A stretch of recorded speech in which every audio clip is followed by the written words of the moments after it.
Hi, I'm Tim Carter, founder of AskTheBuilder.com, and this could be my shortest review video ever. The reason why is because the product is pretty simple, and it's very clever, and it's very useful. I'm talking about the Brother P-Touch Label Maker. I had a chance to try it out, and I have to tell you, I'm in love with it. This nice little label maker comes with a keyboard that reminds you of an old typewriter, if you're old enough to remember one of those bad boys.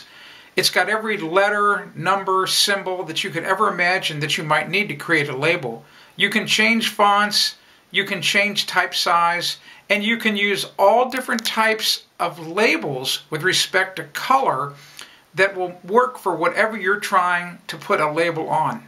Alright, as you can tell, it's a great little machine, does a really good job. You're going to love it. I'm Tim Carter for AskTheBuilder.com. If you want to discover more home improvement tips, go to AskTheBuilder.com.